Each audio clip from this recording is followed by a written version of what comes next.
Hey guys, Jason Gressman here, another episode of The Pipeline, trying to pipeline Christ across North Dakota and anywhere that would have us. Just another quick update. I told you this last Saturday I'd been branding and that there was a lot of things that branding reminded me of about life and life lessons that have happened along the way. And I just want to take a little opportunity to share a little bit of that. I'm probably going to have to record inside all week. The wind out here has been absolutely just horrendous this last couple weeks. I mean, it has been so bad. I believe at one time that the wind was blowing in all four directions at the same time. There's been so much. We planted our garden, and you saw that in one of the last week's videos, and at this point, it's struggling. There's been so much wind. We've got cans around our tomato plants and the rest trying to keep those going, and the wind is just sucking the moisture out of everything. I'm going to have to do a whole segment on the wind, I feel like, because I think that's something we can all relate with. But I want to get back to this idea of branding. So yesterday we talked about branding and the idea of like, what's your brand, what's your mark, what is it that you're sporting to everybody out there? Is it a brand of a representation of Christ or not? And today, what I wanted to talk about was on a little bit funnier, maybe not totally okay point for everyone.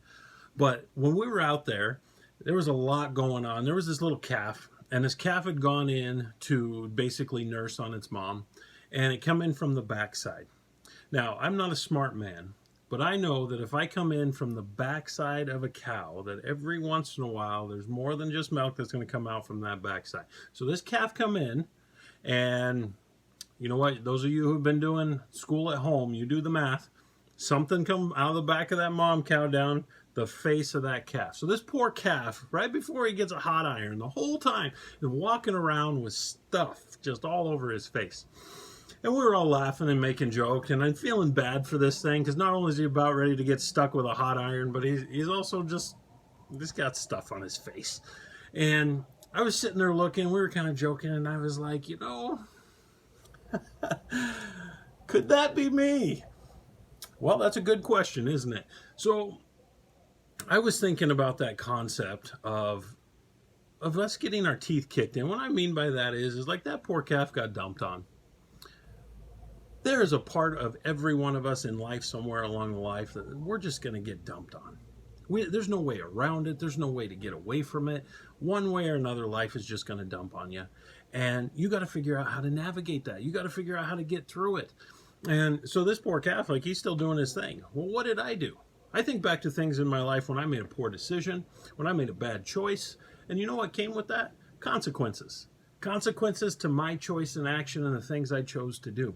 And I tell you what, it just was rough. But there were times in my life where I did nothing. And I got the consequences from someone else's choices. That's the world dumping on you. I tell you what, we all get dumped on one way or another, and we have to roll with the punches and learn to deal with the politics of this world. We have to learn to deal with the relationships with people in this world. We have to learn to deal with the rules and the regulations. You know, none of us wanted COVID, but COVID showed up and turned all of our lives upside down. Up here in the north, we didn't want oil to stop.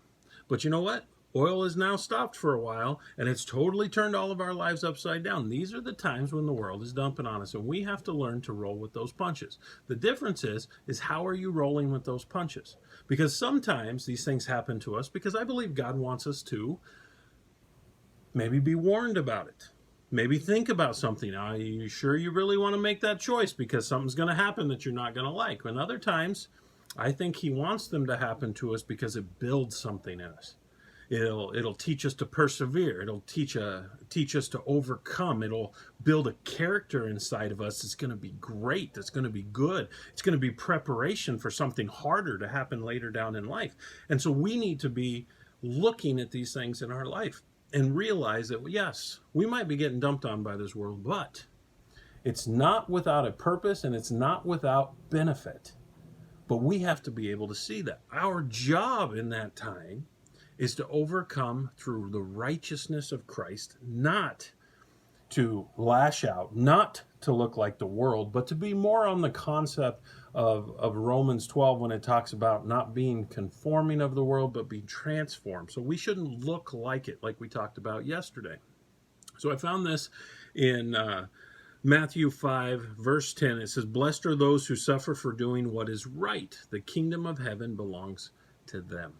You know what? We need that obedience in our life. We need to stand on doing what is righteous in the Lord's eyes, not ours and not anyone else's. I had someone tell me, you know what? When they come to Christ, they need to clean themselves up. And they were talking about their outside. And I said, I tell you what, people get dumped on in this life all the time.